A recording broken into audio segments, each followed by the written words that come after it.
Hello everyone. My name's Conception2. I'm going to be running Harry Potter and the Philosopher's Stone here for you. Now this is the Game Boy Color version, so it's very different. A lot of you might have played the console versions of the game, where it's kind of your typical action platformers and stuff. This is a very different game.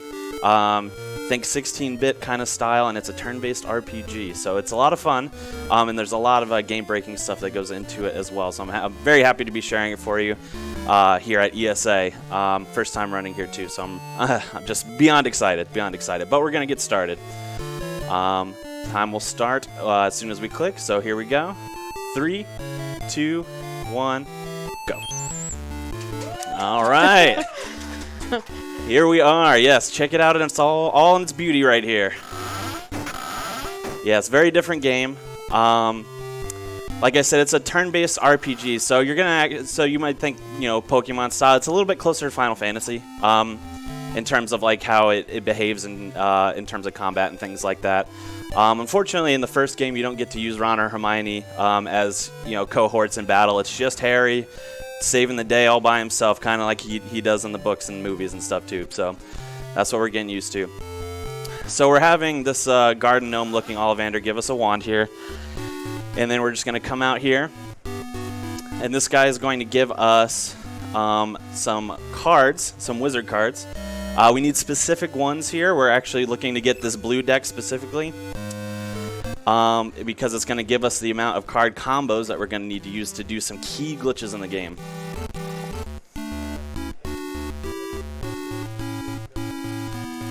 Oh, has it now? All right. Well, we're going to keep the time running. Let me just get in the shop.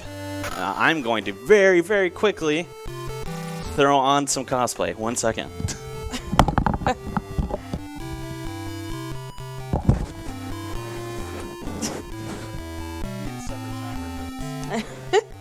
The change timer.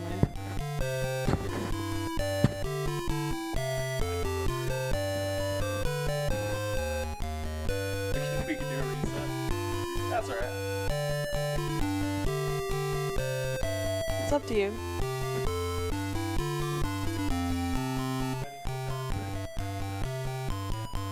Okay, we'll give it another shot. Luckily we didn't get too far.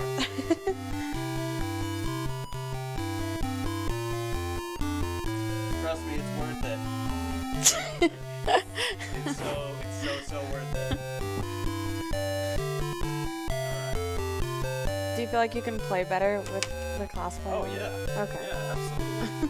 You can only PV when you're wearing the official uniform. Okay.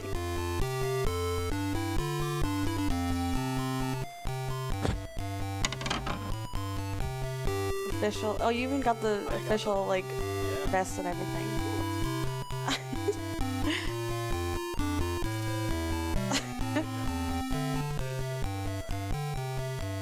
Okay. Are you almost done? Almost. Okay. The very most important part, of course.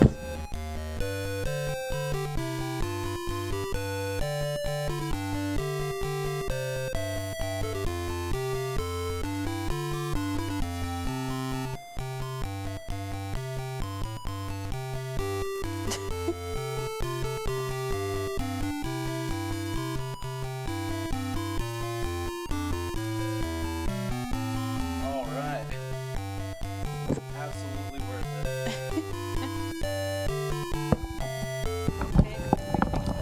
Oh yeah, absolutely. Hold on, let me get the wand.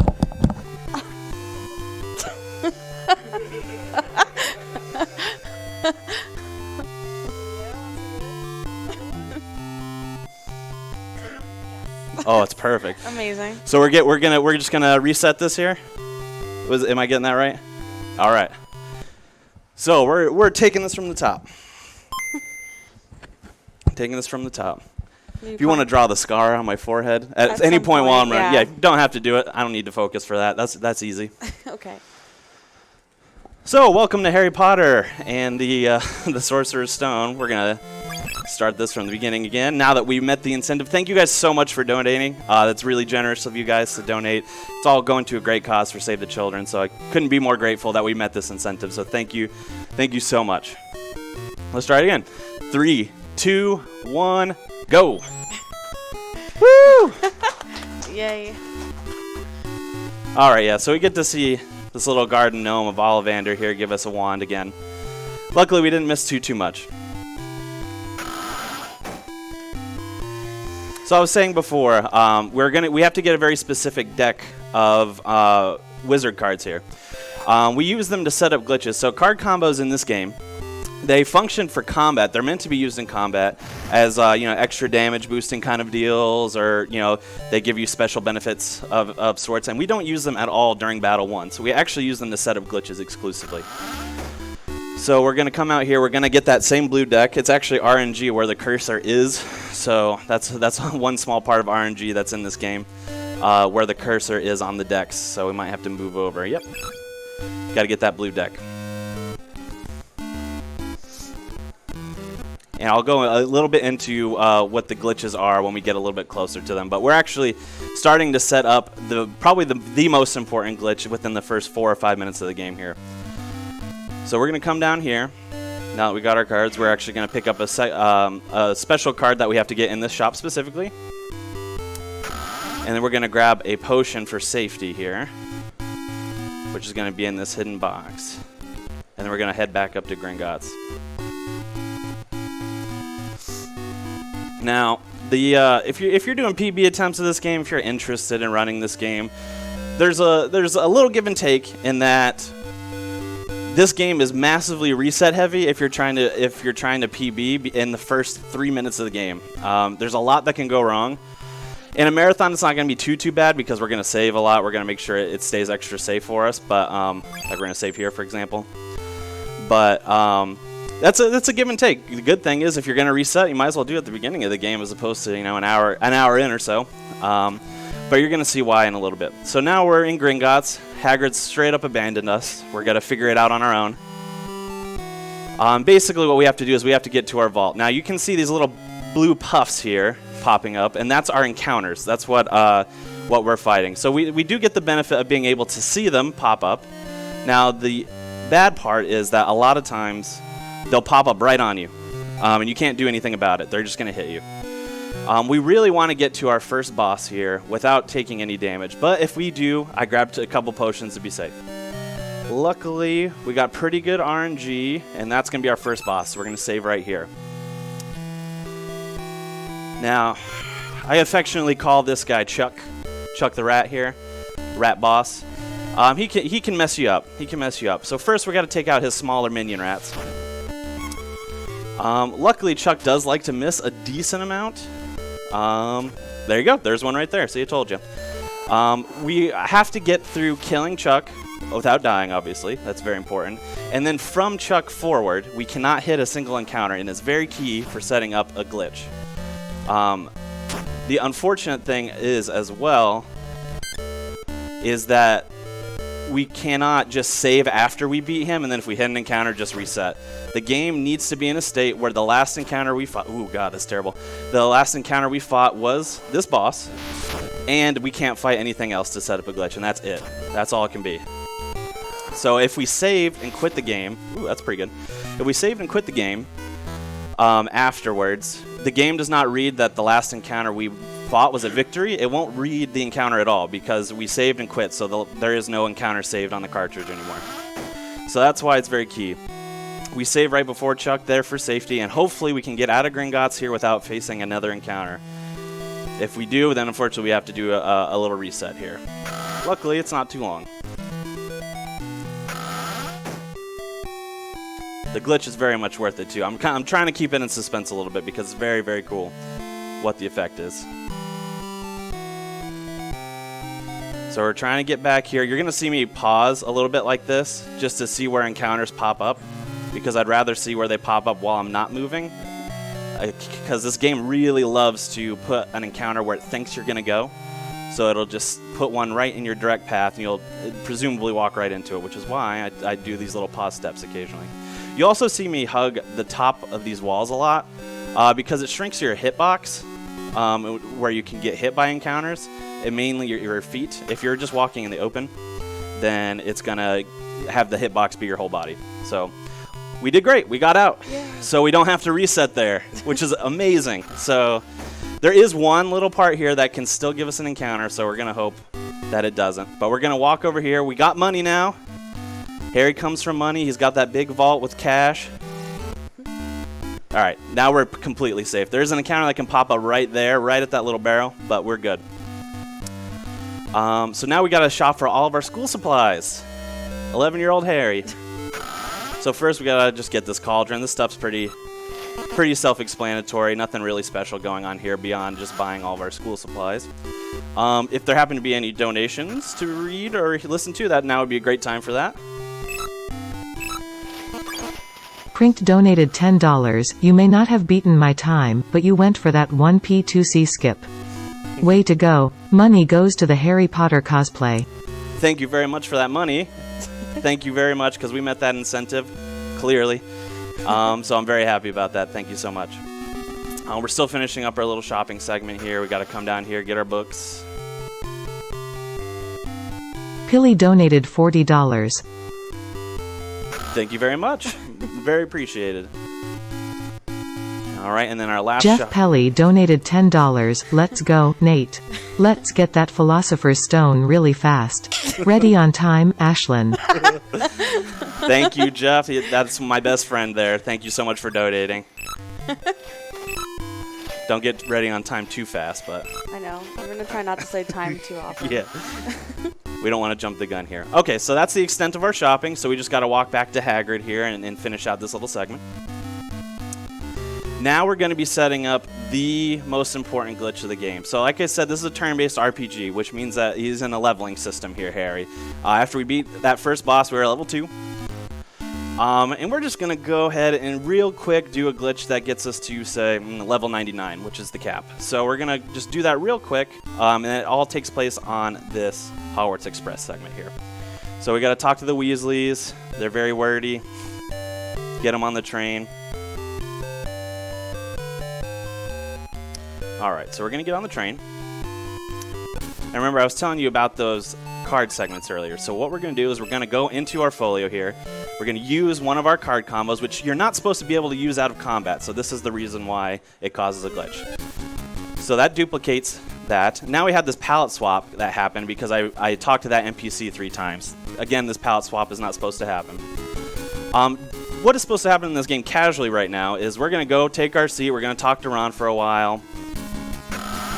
And then we're going to have to fight Draco because you know how he is. And then, then we get off the train. But we're just going to go ahead and skip all that by just talking to those NPCs in a very specific order with that palette swap. And then we're going to come down here. We're going to grab a potion for safety, and then you're going to see what's going on. Just some text boxes here. So we call that glitch card duping. Basically, it duplicates whatever the last encounter that you had was. Now, if that was a victory, that's great. That means you get the benefits of having it again, all the experience, all item drops, things like that. If it was a defeat, that means you die. All right. Now, what we want to see is a frog here, which we did. We're going to defeat this frog, and it's going to give us enough experience to get to level 99. Just that's how the glitch works. This game is broken. I don't have explanation for it, but that's just how it works. All right, he's poisoned us here. He's giving us a little run for our money, but we're doing okay.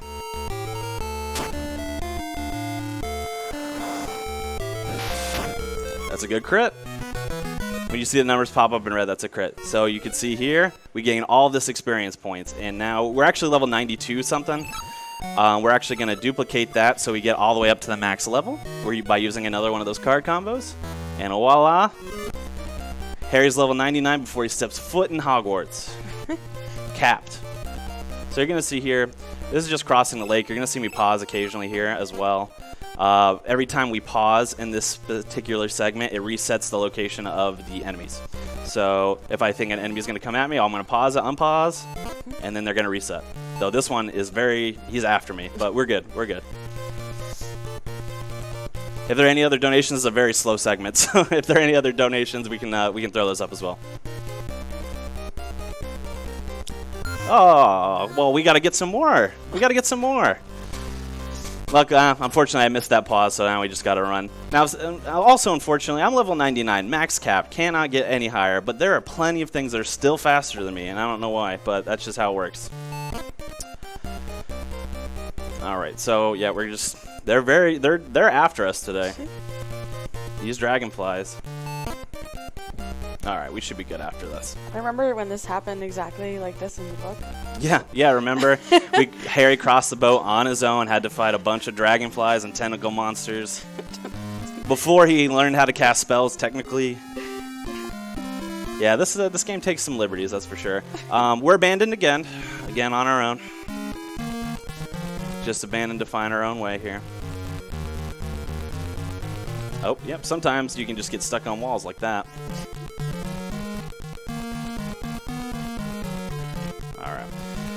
We're going to make our way through the bottom vault here, and then we're actually going to fight our second boss of the game, which is the knight. It's just a knight in armor.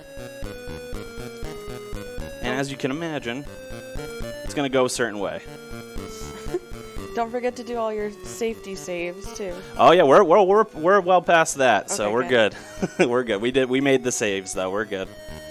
All right, we actually hugged the top wall there, not only to shrink our hitbox, but there's another Hagrid cutscene there that we can skip by hiding the top wall. So here's another boss, the knight, and there goes our boss. He's done. And then we're just gonna walk up to the castle.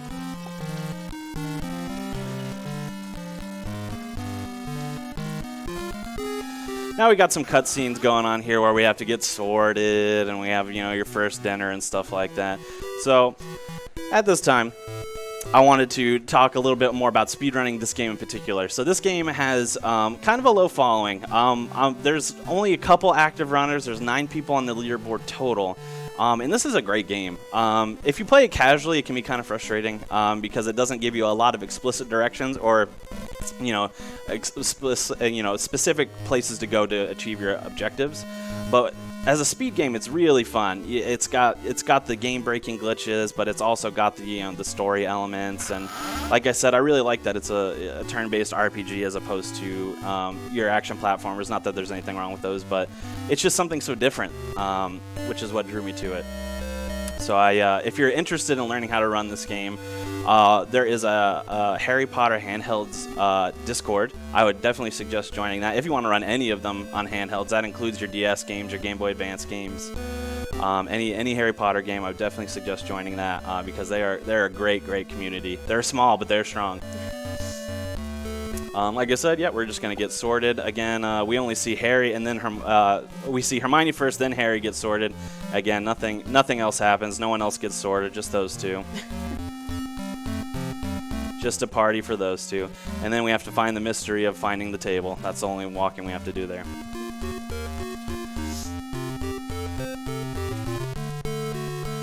I also want to take this time to plug that I'm going to be running another game for ESA coming up in a couple days, Pokemon Red Any % Glitchless, also for Game Boy Color, and we have some donation incentives for that as well. You guys did such a great job donating for this one. It would be really terrific if we can get some more donation incentives for that. What we got going on is bid wars for naming your character, the rival, the Squirtle that we use, and the Nidoran that we use. We got all of those going on. I know you guys got some unique names that you can throw out at us, so 7 character names, donate and get that money in by Friday, so we can get some more money in for Save the Children here. All right, so now that we're done with our cutscene, we're actually going to be doing a little bit of setup here. So first, we're actually going to come in this classroom, and we're going to go down to this bookcase. We're going to grab this herb, wormwood. Oh, see, you can get stuck on walls sometimes. Oh man. I don't want to hit this encounter, so I'm just going to wait for it to disappear. But what we're doing is we have herbology class later on. Jeez, they're just in full force. I'm going to hit one. Oh, no, we did it. Cool. Yay. So we have to collect a certain amount of herbs for our herbology class later on.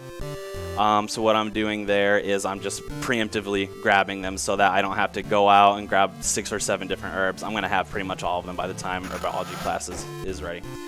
Another thing we're going to do here is we got a decent amount of sickles, so we're actually going to do some shopping here, the only shopping trip of the game. And we're just going to buy a bunch of chocolate frogs. As many as we can.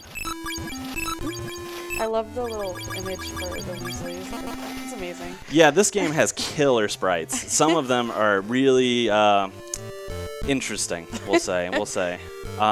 You'll see Neville here in a little bit. He popped up a little bit earlier too, but he is just he's a sight to behold. Draco looks straight up like a rat. He looks like an actual mouse. All right, so we're gonna grab another herb in this classroom. I paused there because the counters really like to get in my way like that. That's all right. Yeah, just adds time. Each encounter adds about 7 seconds. That if you don't need to hit it, like that one. So we grab another herb there that we're gonna need for Herbology, and we can just come out.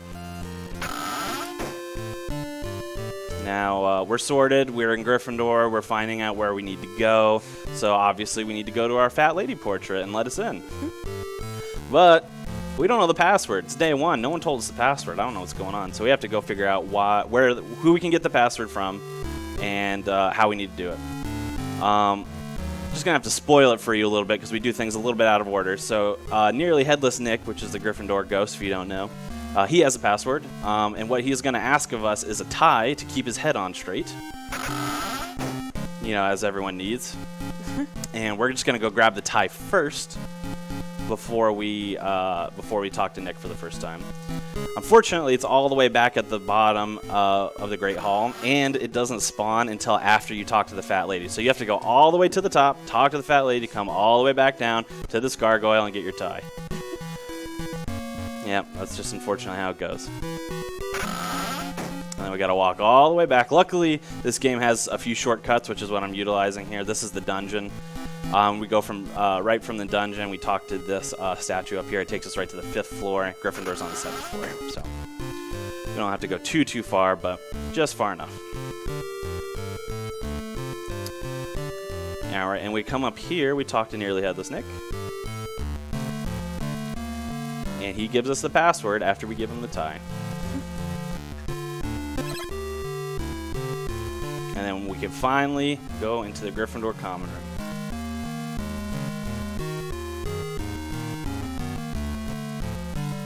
I don't know what this orb is. I don't know. If you stand under it, it's like a magnifying glass kind of, but like, I've read Harry Potter a bunch, and there's no talk of floating orbs. I don't know. It's not in the movie. All right. So we're going to go up here. We're going to go to sleep for the first time, and then what's going to be taking place next is we have to go through we have a class list that we have to go through, and we have to go through each class once. We only have to do it once. We don't have to do potions 8 times. That would be a pretty boring game. But we have to touch each class once, which is what we're going to start with potions. Does your hit points and everything reset when you go to sleep? No. That's a good question. It's been a while. It's been a while since I played it casually. Every time, so we do utilize. We'll get to it a little bit later. We do utilize some death warps in this game, where we die on purpose in order to warp to specific points in the castle. Every time you death warp, your hit points and your magic points reset. I don't know if every time you go to sleep it does. That is a great question. I was wondering if it was like Dungeons and Dragons rules. yeah. You get your spells back after a long rest. Yeah. Luckily, again, being level 99, we have about 800 hit points. We have about 900 magic points, so we're pretty stocked. Okay. And then by the time we're ready to take a death warp, then it just resets anyway. So, all right, so we're gonna go to potions for the first time. I always like pointing this out in my streams as well. Everyone is sitting down. Neville is right there. He's making a potion. It is the first day of class. First day. Why is Neville making a potion? He doesn't know what he's doing. Snape is just standing there looking at him. And isn't that just terrible? And of course, Harry has to be the one who saves him. Again, it's our first day of class, so we're gonna go figure out how to save Neville. It involves creating an antidote out of 3 ingredients: boomslang skin, snake fangs, and beetle eyes. So now this is where we get a good amount of RNG. Boomslang skin is always in this poster in Snape's office. Now, we're going to stay in Snape's office because it has the highest snake encounter rate. As I get a mouse, but it has the highest snake encounter rate, and then we need to kill snakes to get snake fangs. Now, you know, we have this snake encounter. It'd be great if we got snake fangs here. I've gone 10 fights or more without getting snake fangs. So it is just completely up to whatever the game wants to do. So we're just going to RNG pray for some snake fangs here. Hey! Yay. Perfect. And then we just got to go get the beetle eyes, which are at Hagrid's hut outside.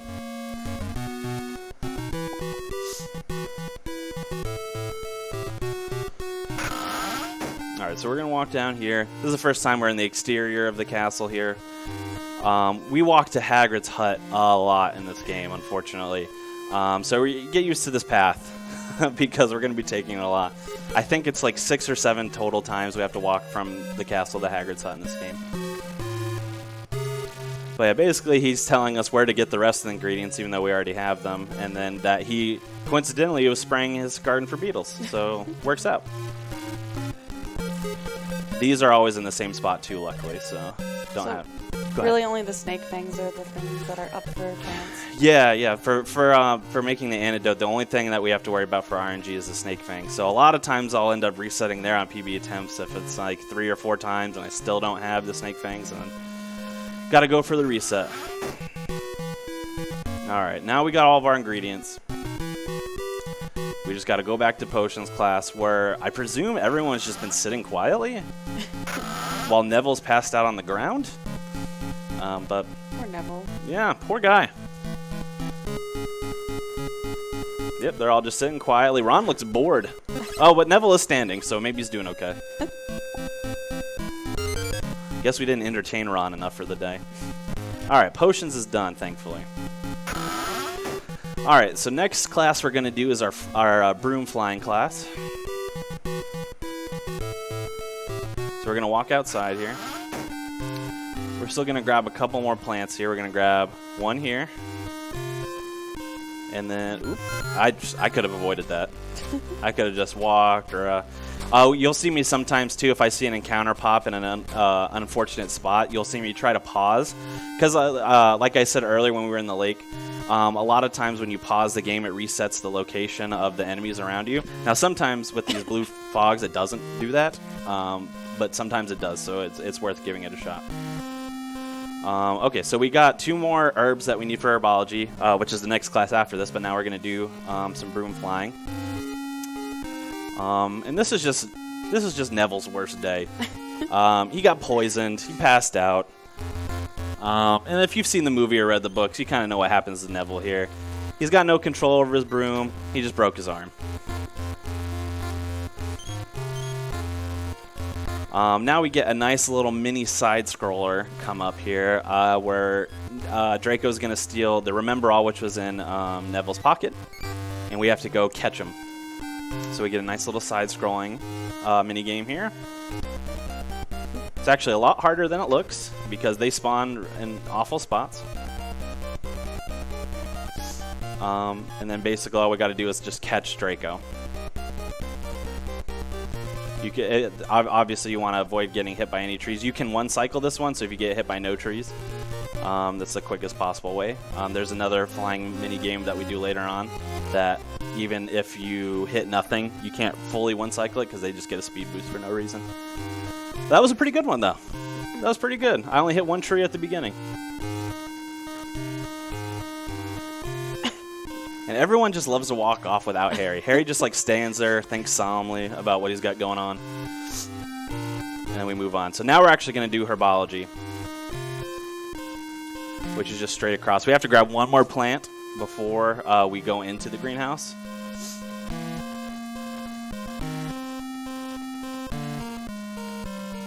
Which is going to be right down here. I almost hit that. Whew. Ah! See, they can just pop on you like that. At least you can run from a lot of them. A lot of them you can. A lot of them you can't. And unfortunately, how it works is a lot of the slower enemies that have like slow attack animations or something like that are the ones you can't run from, which is unfortunate. But snakes are pretty good. All right, so we're in Herbology. We actually have every... So what Herbology class does is she gives us this ingredient encyclopedia and says, go grab all these herbs that are on my herb list. And we actually have all of them besides one, which is the Mandrake root. But the Mandrake root, again, doesn't spawn until after we start the class. So we have to go out And very luckily, the mandrake root is right in her little garden here on this side. There it is. And we just walk right back in. Gotta love the wizard education system. Alright. And now she says, take these herbs and go talk to your boy, Professor Snape. And he's going to give you some potion recipes. So we got to walk back to Professor Snape's as well.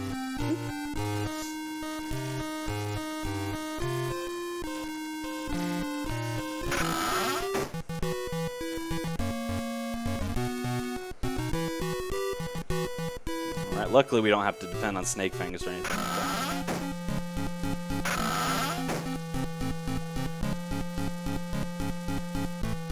Come on now. There we go. His hitbox is strange. You can't talk to his face, only his torso. Alright. Transfiguration is next. You'll notice two hitboxes for the doors are very strange.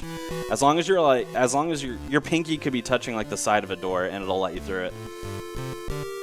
Alright, so Transfiguration. One of the pauses that we did on the lake, I equipped the gloves that we bought. Gloves are one of the things what we bought when we were in Diagon Alley.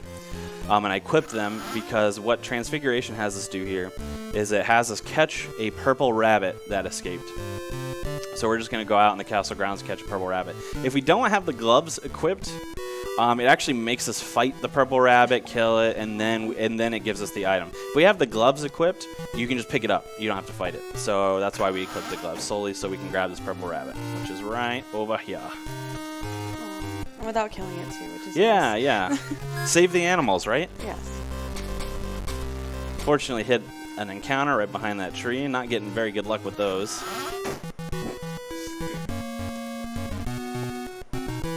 Oh, please, please, please.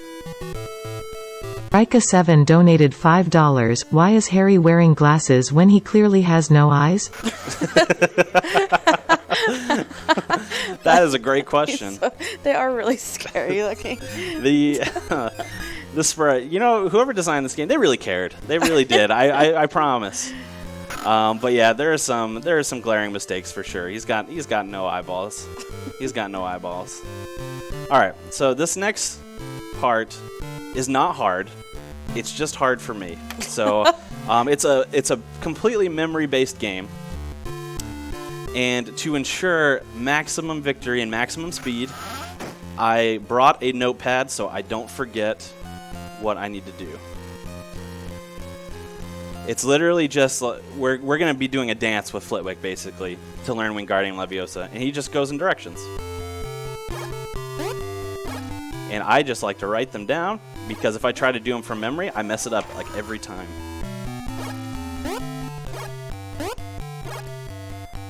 It's hard to mess that one up, though. You would think.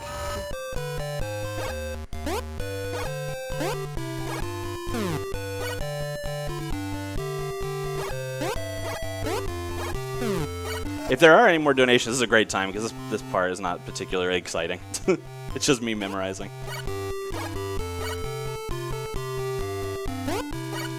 Oh, we can't have the queue empty, guys. We gotta get those donations in.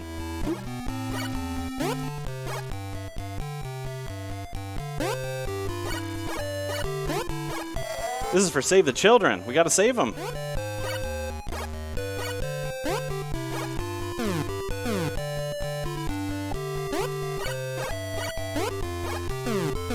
Alright, and we have to do it a third time. Oh my gosh.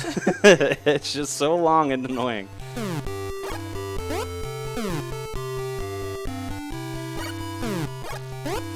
Alright, and then 3 phases. We're almost done.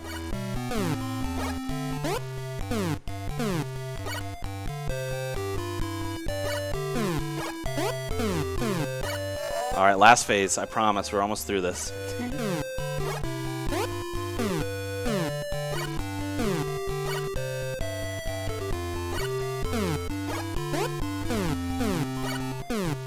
Hey, we did it. I would never be able to do that. Yeah, every time I try to do it from memory, I'll mess it up. You mess up 3 times, you have to redo the whole thing. Oh my gosh. Imagine having to do that multiple times. No thanks. I'll write it down. I'll write it down on my little Grinch-themed notepad. All right. So we're done with that. That's Charms down. We're actually moving on to Defense Against the Dark Arts, which is taught by Professor Quirrell. He seems like a pretty good guy. I don't really have any problems with him. I don't know. Seems pretty good. He seems pretty cool. I like his like color style. Like purple's one of my favorite colors. So like he seems fine. I don't know. His sprite definitely looks innocent. I got nothing to say about him. So what happened here is we were getting ready to walk to class like an innocent old little Harold Potter. And Peeves, the poltergeist, who does not pop up in the movie. Actually, we want to go this way. Who does not pop up in the movies, but is in the books. He just hates us and he curses us for no reason. And then what does Quirrell do? You know, as a potential master of magic who could probably cure any ailment I have, he says, "Oh, that stinks. Go find a book to take care of that." So that's what we're doing. We're going in this little library section, and we have to fight this troll. And if we fight this troll, he gives us the book. You know how trolls love to read. Especially about curses. Hey, that's really good. It usually takes 3 hits. If we crit, it can do it in 2, which saves us time. That is our curse book, which we're going to use immediately. But we're also going to use all of our chocolate frogs, which we bought 85. You click on them once, and now we just ate 85 chocolate frogs. So we have a whole nother curse, diabetes. The reason why we buy so many cards and then we eat them all at once. Luckily, we don't have to eat them one by one, which is great. But we need as many cards as we can get because we're going to be using card combos to do death warps later on. So we buy all those chocolate frogs because you eat a chocolate frog, gives you a card, just like it does in the movies and books. So now we just got 85 cards, and hopefully that will be enough to do enough combos that we need later on to do. We have to do 3 different death warps if we can. So we just need enough cards to do 3 death warps. All right. So Quirrell is done. We have one last class, which is History of Magic. Yeah. This is another crazy one. That is History of Magic is in the books, but is it boring? Like this is as boring as a book as they say? Well, yeah. I mean, the professor's a ghost, as you can see there. He's literally sleeping, so it's not very exciting. But what he does in this one, he's talking about famous witches and wizards from history, and he talks about this really cool card that he once saw. And Harry said, "Hey, I talked to a guy in Diagon Alley who said he had that legendary card." And what does Benz do as an educator? He says, "Great, just go skip school, go back to Diagon Alley, go meet with your mysterious cloaked figure, and buy that card off of him back alley style." Sounds good. Sounds good. What are the rest of the kids doing in that class? I don't know. Not my problem. So we're back here. Luckily, we do not have to go anywhere as far, and it does not, nothing gets ruined here, so which is good. We can hit all the encounters we want to. It'd be really slow, but it wouldn't ruin anything.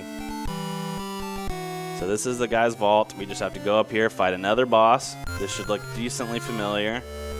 Color swapped Chuck. But a lot easier this time, because we have 800 health and 900 something magic power. But same principles apply. We got to kill his little minions first.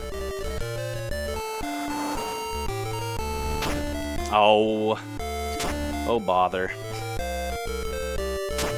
Oh, okay. I mean, lots we all of zeros. miss. Yeah, we all miss. They felt bad for me.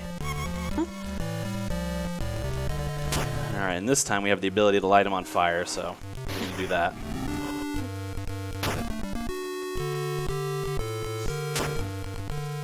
All right, one more lighting on fire, and then we are good to get out of here. I'm gonna try and show off a little glitch that doesn't do anything for the game besides look kind of cool. It's kind of hard to get, but I'll see if I can do it. So we just walk out here. This game's hitbox system is a little weird. So if you're moving and you hit a hitbox, a lot of times it can continue to make you glide. So I think I got it here. I'm not supposed to be moving right now. but I'm just gliding for no reason. I just walk through a wall. It does nothing. It doesn't save any time, doesn't do anything besides just letting that happen on cutscenes for some reason. All right. And then that is the end of our class schedule, thankfully. So we got through our first day of school. Yay. And now it's Halloween. Times jump up a lot here. So Draco's kind of mean. He's like, hey, fight me. And we're like, all right, well, that's cool. We're going to fight him. Hermione's like, you guys shouldn't fight him. It's not cool. You guys will get in trouble. And Harry and Ron are kind of jerks to Hermione at the beginning, so they're like, whatever, Hermione, you don't know anything. So you can see here on the screen, it's darker now, which is actually very important. So whenever the castle is dark, like this, or it's dark anywhere, but especially when the castle is dark, that means now we can have encounters pop out on the floor of the castle. However, for some reason, this very first segment here, where I have this whole train of little Gryffindors, no encounters will pop. But any other time, even later on in the same segment, any other time, oh, hi, Hagrid. Any other time, no encounters will always pop. But for some reason, when we head down to go do this wizard duel, they will not pop.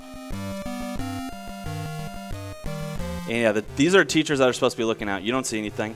The teachers are looking out for kids sneaking out after hours. Do they ever catch you, or if you touch them, you have to literally touch them. They'll be like, "Hey, go back to bed." All right. We're actually skipping a lot of cutscenes here, so I moved up and diagonal to skip a little cutscene with Draco talking, and then we skip a big cutscene with Filch looking for us by walking in that specific pattern. Another little glide there for you.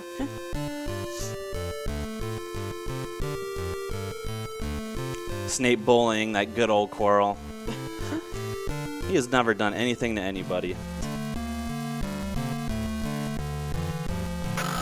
Alright. So, yeah, Filch is coming. We gotta hide. This room seems fine. We crossed all the way across the floor. That's Fluffy.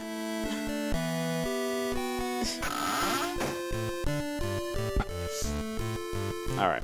So now encounters will start popping. So you're going to see me do these little pause steps a lot because I'm trying not to hit it. We're actually setting up for another glitch here. Another skip, rather. It's not really glitch. If we hit an encounter, it's fine. It doesn't ruin the glitch, but we have to kill it, unfortunately, which is very slow. So ideally, we don't hit an encounter if we can avoid it. If we do, it's not the end of the world, like I said. It's just slower. That's good. One more floor. We just got to get back to Gryffindor, so. And then we're home free. Cool. Like I said, like to hug those top walls and make my hitbox lower. And we are good. Next is the iconic part of Harry Potter and the Sorcerer's Stone, or Philosopher's Stone, which is the troll in the dungeon. I was gonna ask if that still happens in the game. The game is designed to have that happen. Okay, but the way you play it. Yeah. So it's a little bit different the way we do it. So yeah, like I said, Harry and Ron are jerks. They're making fun of Hermione. She goes and cries.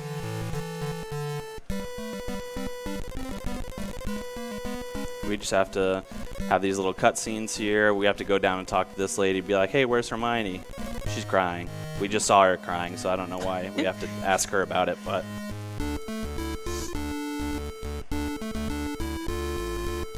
The music in this game slaps. It's so nice. Oh, yeah. The classic 8-bit themes. Oh, yeah. It's so good. All right. So, Troll in the Dungeon, thought you ought to know. Classic Quirrell. Feel bad he passed out. He's just an innocent guy.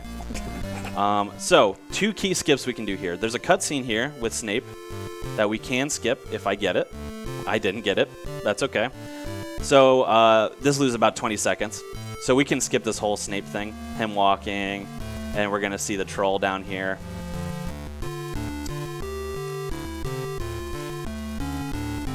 It requires a frame-perfect pause on exactly the point where the cutscene would trigger. And unfortunately, in this game, you cannot pause if you're moving. So you have to stop moving and pause at the same time. So we're going to save here.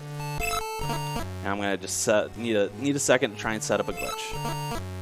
Perfect. So the troll fight happened. Did you guys see it? Did you see it? Yeah, I completely crushed it. Now, so that is another frame perfect pause that skips that whole segment. So if I didn't get that, what would happen there is I'd walk up, we'd have to fight the troll, very, very slow. The troll is very beefy too, so even at level 99, it still takes like 5 or 6 hits. But because we frame perfect paused and stopped on a very specific tile, and also we had to go in our menu to avoid soft locking, we actually skipped that whole troll fight and, none the wiser. So at least we got that one. Yay. Knock on wood. Alright. Now begins what I like to call hey, let's go see Hagrid segment. I think it's like 3 or 4 times in a row. We're going to walk to Hagrid, something will happen, it cuts back, and then we have to walk to Hagrid, something will happen, and then it cuts back, and then we have to walk to Hagrid's. This is the first one. Hey.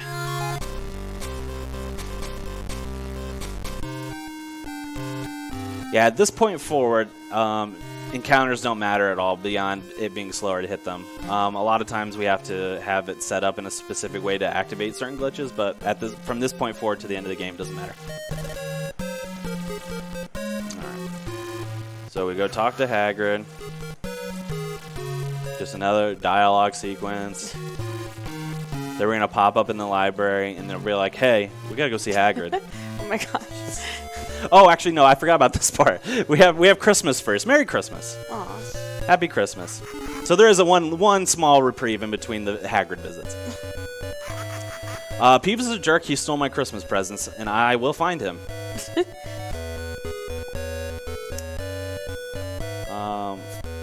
Luckily, I know exactly where to go because I played this game a bunch of times. All right. Luckily, it's also daytime, too, so we don't really have to worry about encounters on the castle floor. It's just like when you enter any other side rooms is when encounters can pop up, basically. But in the main castle floors, you won't have to deal with that. Luckily, I only have to go down to one floor here, this first room here. We're going to hug the top wall again so we could try and skip encounters.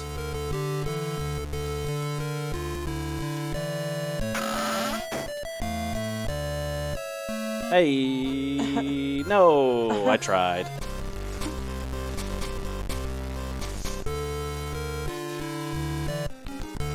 Alright, so I found my Christmas presents. And I think this is unreasonable. It's Christmas. Nobody's in the castle. Everyone went home for Christmas besides like me and Ron and like some other people. And I just lost points because a ghost stole my Christmas presents. And I went and found them. I don't think that's fair. It's not cool. So we got our Christmas presents, so we're just going to go walk back, talk to Ron, and be like, alright, Christmas is resumed now. Time to see Hagrid. You know what we haven't done in a while? See Hagrid. No, we have a little segment after that. Before we have to go see Hagrid, luckily. Hey, come on.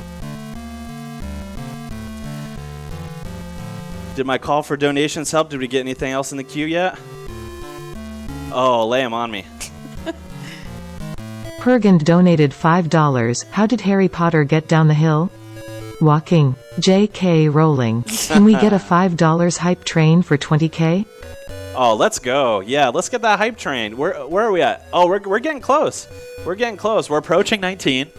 $5 hype train for 20K. I think that's very reasonable. Remember how good of a cause this is, too. It's doing wonderful things for children around the world, not only giving them the healthcare they need, giving them educational opportunities for them, and helping impoverished children as well. It's just, I can't speak highly enough about what Save the Children does. So thank you for everyone who has donated so far, and let's keep it rolling. Yeah, long cutscene. Basically, we have the invisibility cloak now, which is pretty cool. We don't get to choose when to use it. The game does. So, like, for now, right now, we have to use it for a certain segment, unfortunately. But we do have it. And you know what else is unfortunate? Is that despite the invisibility cloak, we can still hit encounters. They can still see us. I was literally just going to ask that. Yep, they can still see us plenty fine. It's like the one thing I would want it for.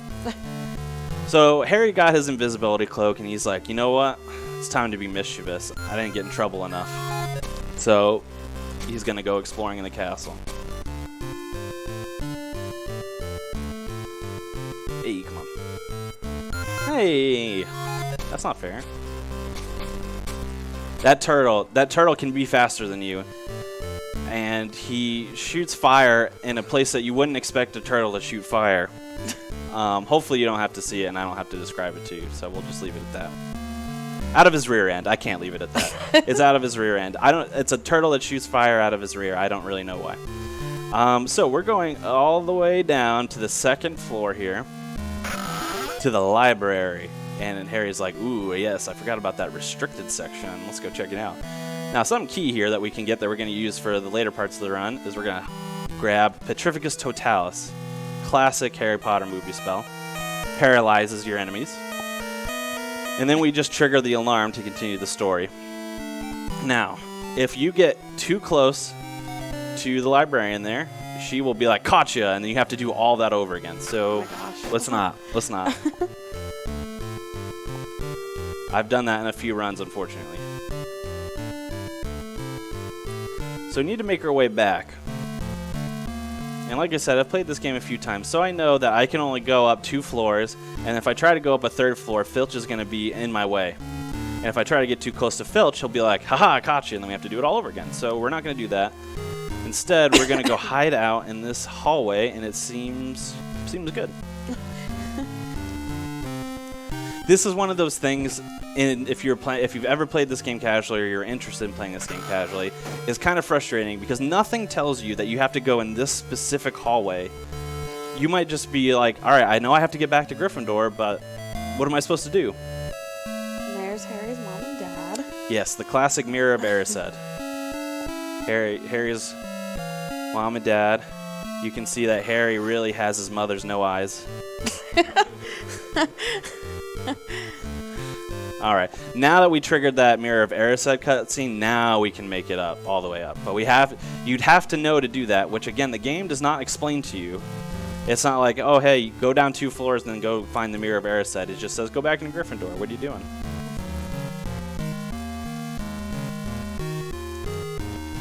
But we made it.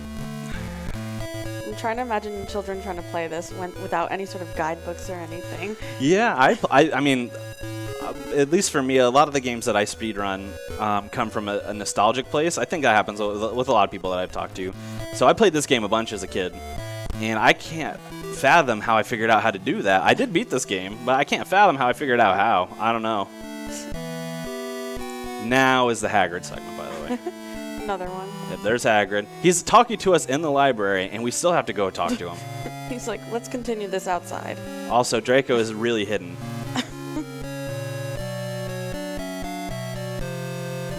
Alright. So, this is segment 1 of walking to Hagrid's. Basically, what he just told us, because I skipped through the dialogue there, is that he inherited something special from somebody he met down at the pub.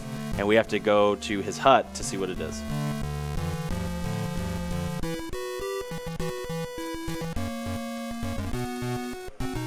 Oh, please, please, please, please. Rika7 donated $5. Hype train? You got it. Let's hit that 20K. Let's do it. 20K. I hope that train is still rolling.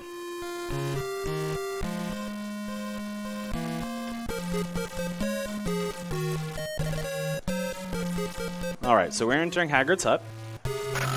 And we're going to see his little take-home project, which is right there in the fire. Which, if you haven't read the book or watched the movie, it's a dragon egg, which you'll see very shortly. Because it's going to hatch into a dragon. Mini dragon. So cute. Little Norbert. Norbert has eyes, but Harry doesn't. Okay, so what Hagrid just told us is, obviously, Norbert just hatched. He must be hungry. Harry, go get me some chickens. So we're going to go fight some chickens. Luckily, they have a set spawn spot, which is right here, roughly.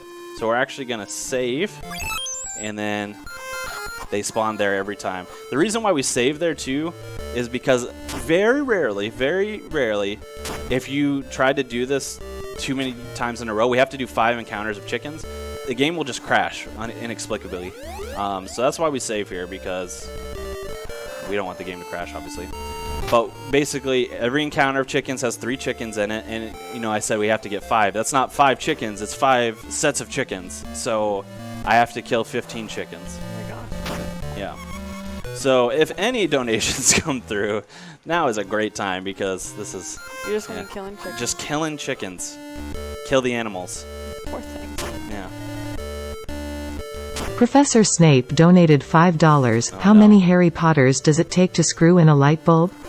Only one. He just holds it up and expects the world to revolve around him. I don't appreciate that, actually. No, I'm just kidding. Thank you so much for the donation. Oh, I should have killed that other chicken first, because now he's going to attack me. Thank you so much for that donation.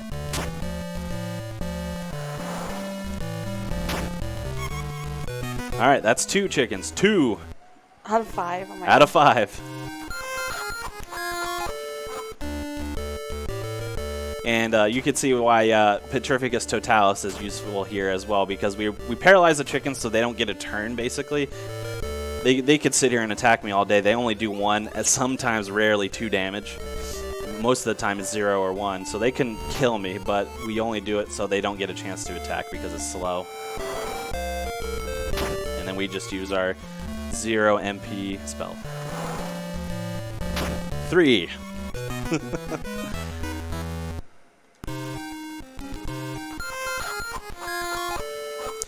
I don't think I properly introduced my guest here, by the way. This is Princess Ashfire. She's doing a great job helping me talk here. But most importantly, she is my fiance. And we're getting married soon, so I'm very happy about that. I don't know much about the game, but I know a lot about Harry Potter, so that's that's all I'm here for. And to support me, of course, because you're a wonderful fiance. Ooh, 2 crits in a row. Does nothing. Absolutely nothing here, but that's 4? Was that 4? Yeah, I think it was 4. If not, we'll just come back and fight another chicken. Alright. Paralyze the chickens.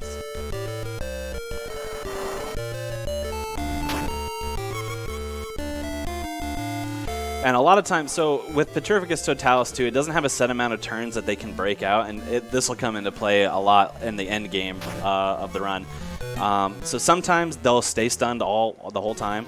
Sometimes they'll break out after 1 turn. And obviously, if we get a chicken that breaks out after 1 turn, we want to kill that one first, because we don't want it to have a chance to get a turn to fight, because it's just slow. All right, we did 5.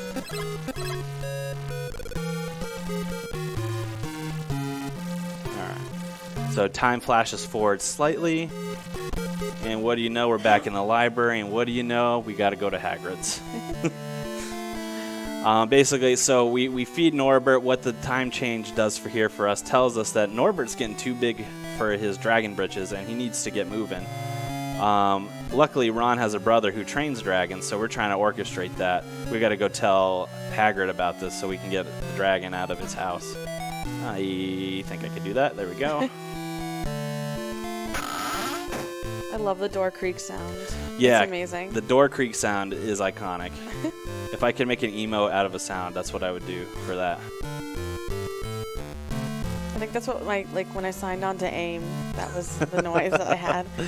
Yep, AOL Instant Messenger when you sign on. What came first, this game or AOL Instant Messenger? I don't know. Probably AOL. This game came out in 2001, I think. We'll need someone to donate and give us the answer. Yeah. So if you know the answer out there, what came first, AOL Instant Messenger or Harry Potter and the Philosopher's Stone for Game Boy Color? Please donate and let us know. Please, we just have another auto-scroller here. Rocket Dog donated $5. Choo choo. Choo choo. Keep that train a-rolling. Pergand donated $5. I am a bit obsessed with Harry Potter. It is a bit of a serious problem. Hey. But there is nothing wrong with that. I love these puns and I never gonna stop. You know what? For the sake of donations, we will let the plens flow. It's for a good cause. Thank you so much. I mentioned before you can't one-cycle this one. Norbert gets a weird speed boost in the middle, so even if you get hit by 1 or 2 fireballs, it's still the fastest. Doesn't really matter. All right. So we're actually getting ready to set up something very important here. So we have to walk back down to Hagrid's, unfortunately. You can see Hermione's kind of strapped to our back here, which is unfortunate because it actually doubles our hitbox. So Hermione can get touched on the foot by an encounter, and then I have to fight it. So we're going to avoid them as much as possible. But we're actually getting ready to set up a very important glitch called lighting. If you recall earlier, I mentioned that when the castle gets dark like it is now, encounters can pop up on the castle floor, like that. What we're going to do is we're going to set up a death warp in a second, which will warp us back from Hagrid's hut to the 4th floor of the castle. But also very importantly is that since Hagrid's hut is illuminated on the inside, when we activate the death warp, it also makes the interior of the castle illuminated. So it makes it so encounters do not pop up on the floor, which makes it very safe for us to walk. The thing about setting up that glitch is similar to how we did with earlier with setting up the glitch that made us level 99.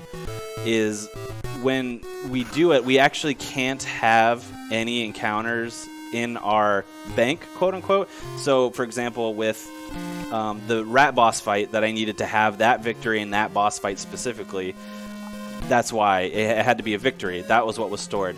But we can't have anything stored as our last fight, so what we're going to do is we're going to enter Hagrid's hut here.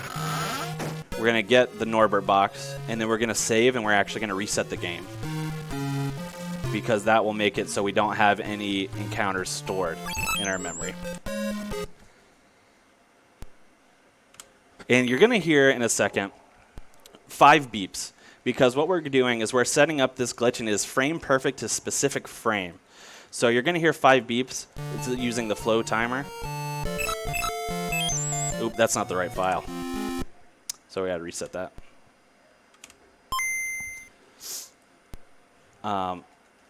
Yeah, so it's frame specific to a specific like actual time frame in the timer. So you'll see in a second.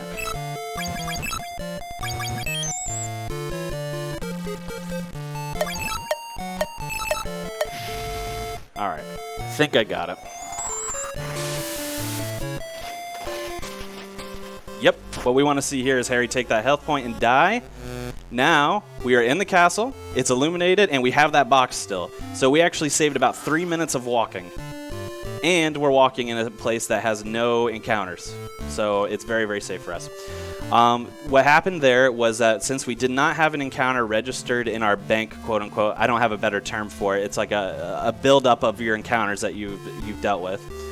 The game doesn't know what to do when you do a card duplication glitch like that. So there's a 50-50 shot, really, that either it will attack you, which is what we want because we want it to death warp, or it'll just soft lock and do nothing. There is a specific frame that it will do that, which is what we use the flow timer for. The flow timer was developed by somebody named Stringflow, who is very active in the Pokemon speedrunning community. He developed it for running Pokemon Gold and Silver and Crystal and things like that. But we use it here to get the very exact frame that we can activate the glitch. And we're going to do that 2 more times. If we can keep up this state where we have not had any encounters and we did our death warp, we don't have to save and quit each time. We can actually just do the card duplication and it'll death warp us automatically. That is very difficult to do. As you can see, these encounters just pop up out of nowhere and I'll just get hit with them randomly. So we're going to hope that we go through these segments without hitting any encounters. If we do hit an encounter, then I'll have to reset up the glitch and do it again. We did return Norbert, but we got caught and we just lost a bunch of house points. So it's kind of rough. We lost 50 points each for Neville, Hermione, and Harry. So we lost 150 house points. And now we have detention, which means we have to go to the Forbidden Forest. Do you still have to avoid encounters? If I can. I don't have to. Like I said, if I do, it's not the end of the world. It is absolutely the fastest if I don't hit encounters. Not only do I save the encounter time, but then I don't have to set up the glitch. Anytime I have to set up the glitch, it wastes 25 to 30 seconds. So, okay. I'm going to try my best to not hit encounters. I will almost assuredly hit an encounter, though. I feel like I will. It's very, very difficult. Because what we're about to do, is we're about to enter the Forbidden Forest for our detention. So we're going to be in the forest, which has a lot of very narrow pathways. Encounters can only pop up on pathways that you can walk on. And since there are narrow pathways, unlike this, which is just wide open field, these encounters can pop up anywhere on this. There's a lot of narrow passages, so it's very hard to avoid encounters in the forest, but we're going to try our best.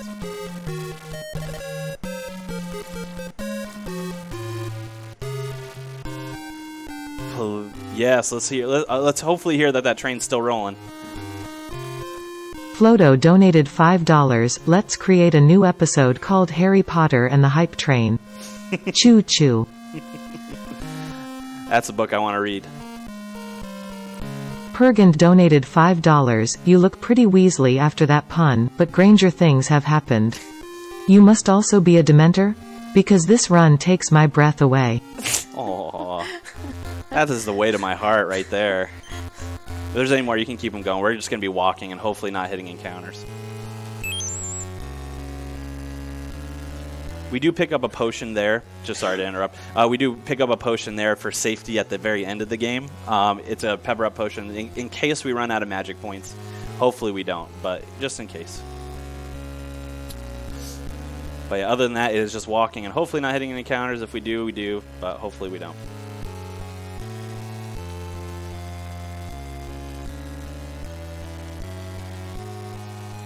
Ooh, that one was close.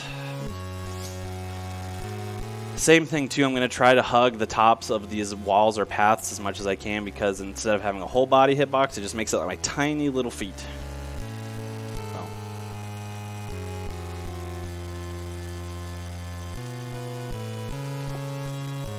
Let's do it. Zero Mind donated $42. The answer. Answer is 42. Thank you. Very generous. Pentatenta donated $5. Choo choo. Why are you making that face, Harry? What did you see? Harry's seen too much. He's 11 years old at this stage. No, dang. Alright, we tried. So we have to set up the glitch again. Did you do all this again, too? No, I don't have to like do the whole forest again. Oh, okay. But if I could have... Where am I going? Yeah, we want to go down here. Yeah, never mind. If I had not hit an encounter, I wouldn't have had to save and reset and chance it not working again. Especially, like I said, it's frame perfect, and especially when you do it the second time, it seems to be more volatile. It seems to go awry a little bit more. So we're gonna hope that it works. But I'll tell you what, we've done it once. So the lighting glitch. I think I'll do solid $5 per attempt if it fails. Every time it fails, I'll do another $5 donation. So if we're up to $5 so far, now I kind of hope I fail it. Get more money for Save the Children. But first we got to get through this forest. So.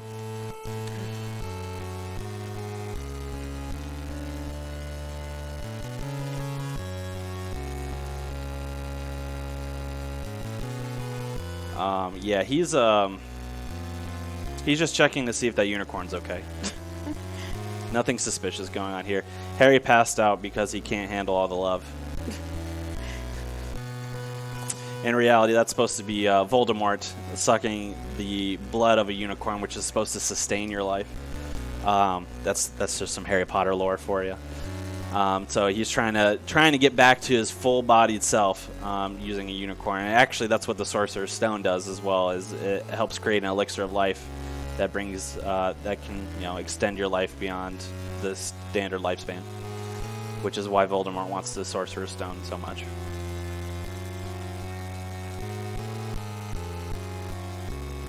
and then now basically the whole forest thing is to get to that pinnacle where we get to see the unicorn and Voldemort and stuff, and now all we got to do is walk back. So if we do have any more donations, great. If not, that is fine too.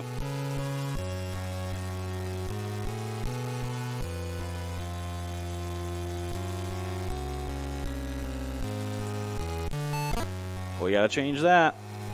That train is not wanting to stop right now. Put more coal in it. That seems dated. I don't think they use coal anymore. But luckily, we've been able to run from pretty much most of our encounters. Anytime we can't run from an encounter, it adds another like 4 or 5 seconds. So each encounter we hit is like a 7 to 8. It's like, ooh, I'm going the wrong way. It's like 7 seconds or so. But you add 4 seconds per turn that it fails to run away. Last screen of the forest, and then we're going to walk back into Hagrid's and attempt to do that glitch again. And again, shout out to StringFlow, who developed this flow timer to help with frame-specific tricks like this. It's been very instrumental in cracking this game a little bit more open. So we're going to save, reset. And you're going to hear those 5 beeps again.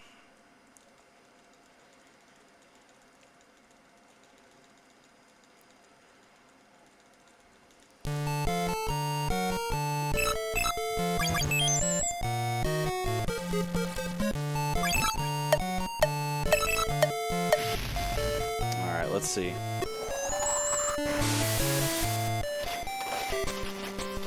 Hey! Nice! Alright. So we do have one more Death Warp, so if we can keep it encounterless from this point forward, we don't have to do it again. But luckily there's only one small screen that we can hit an encounter on coming up at that point. So hopefully we don't, but if we do, then we'll set it up for a third time. But that's $5 more, so $10 so far on my end.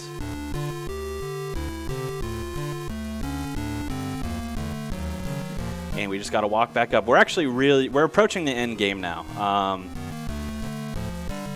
One of the coolest parts about Sorcerer's Stone, if you're not familiar with like just the story parts of it, is that we now know in the story that the Sorcerer's Stone is hidden where Fluffy was guarding, the Fluffy being that big 3-headed dog, and we have to go down in there and we have to encounter all these challenges that are developed by the teachers in order to get to the stone. So we're actually getting ready to do all those challenges. So we're right at getting real close to the end of the run here. All we got to do is make it this screen into the castle, and then if we get that encounterless, then we don't have to set up the glitch a third time. But we'll see.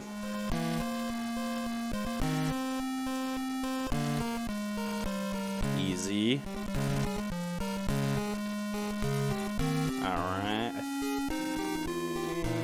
We're good. Okay. Does walking slower help, like, avoid the things popping up on you? Yeah. I mean, I could do that little pause thing there. Like sometimes I'll just stop and see where an encounter pops there. I don't usually do it there just because it's such a small screen. Yeah. That I just kind of risk it and go for it. And usually most of the time that's fine. I have lost the glitch there before the. All right. So we tell McGonagall there, like, we need to speak to Dumbledore right away. Oh, actually, we're supposed to be walking. We need to speak to Dumbledore right away, but he's not in town. And then that's when we decide, you know what, we got to take matters in our own hands.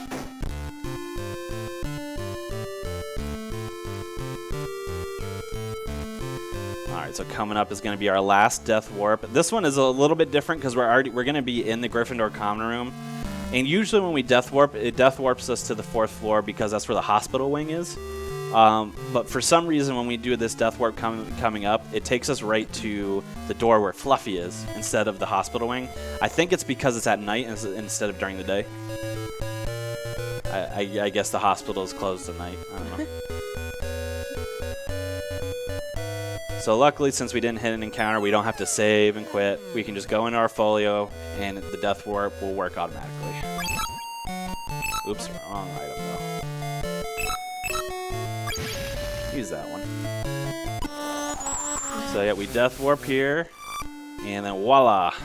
Wearing our invisibility cloak right at Fluffy's door here.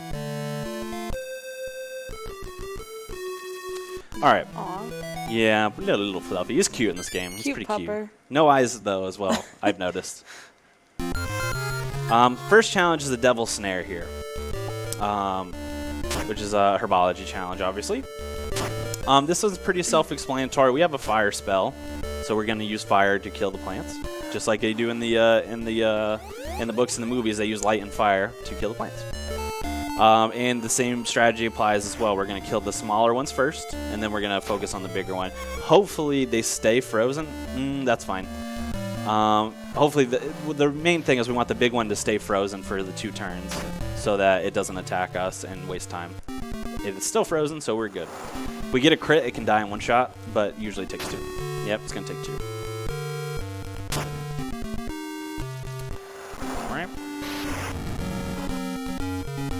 Alright, so that one's done. That's 1 challenge done. The next one is really annoying. Don't like it at all. It's not an auto-scroller, but it's another flying minigame where we have to get the specific key that opens a specific door. And it's just really frustrating. It's all RNG as to what you have to deal with. You'll kind of see it in a second here. There's only 1 key that works, but there's tons of keys everywhere. They all move randomly, and you just kind of have to hope for the best. And that's never a good speedrunning strategy, is where you just have to hope for the best.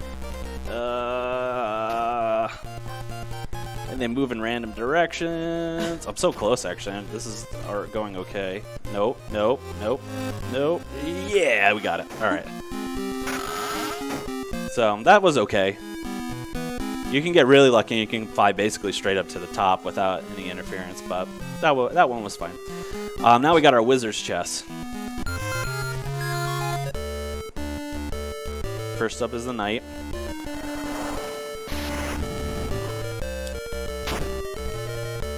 Which we're just gonna be fighting the pieces here. We're gonna do 3 fire spells unless we get crits. Hey, so 2 fire spells saves us a turn.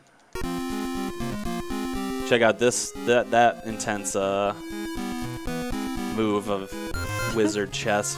If you play real chess, you can't focus too much on the moves because they're all illegal in this game. Please, please, we're just fighting some chess pieces. Pergand donated $5. Harry Potter quiz. What is the password for entering the Gryffindor common room in the first book?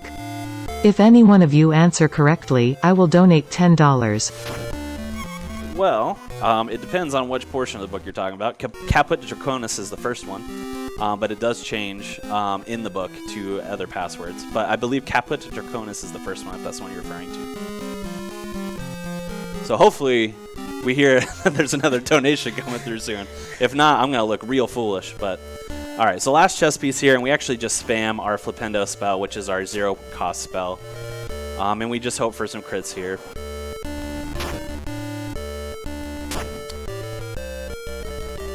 A lot of the time save that happens at the end of this run is just hoping that we get crits, which can happen. Like we got 1, which is pretty good, but the crit chance is very low in this game. It's not you know, like a Pokemon or something like that where you can crit pretty regularly.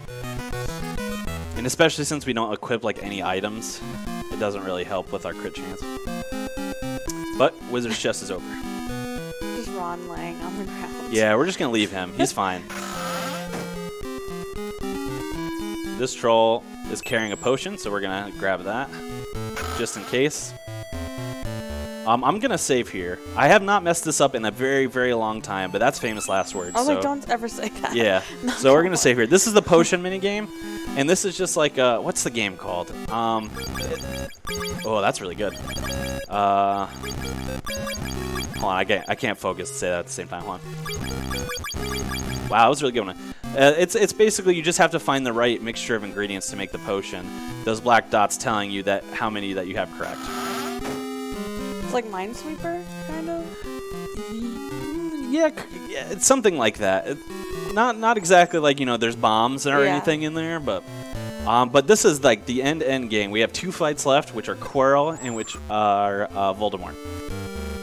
Oh, Quirrell was bad, by the way, the whole time. Oh, no. When I said he was good earlier, that was a classic misdirection. So. For Quirrell and Voldemort, we do 2 unique ways to fight them. So we're going to paralyze them because they hit pretty hard. And then we're going to poison them 3 times. So when we poison them, it does 20 damage per turn, and then it stacks. So when we do it 3 times, it'll do 20, then 30, and then now it's going to do 40. Now we're going to utilize a glitch here called the enemy attack skip. So when we use an item or we go to flee, even from a fight we can't flee from, we can press A on a specific frame, and it just stacks that damage. You can see he's just getting 40, 40, 40, 40, 40. Now, unfortunately, he broke out of his paralysis, which will ruin that. So we're going to paralyze him again. We're going to use that pepper up potion, and then it just... oh, man, he broke out quick, but we still got him. So you press A on a specific frame there, and then it just keeps skipping his turn, skipping my turn, and then just that damage keeps carrying over and over and over again. And we're going to do the same thing for Voldemort, though he breaks out a lot more often in my experience. So hopefully he stays frozen for a while.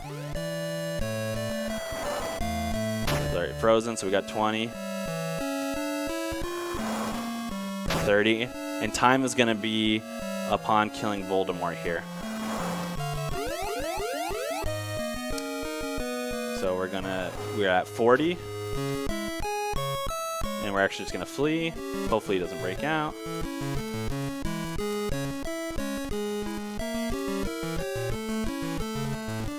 It's a really good one. That was a really good one, though. Usually does not... And... time.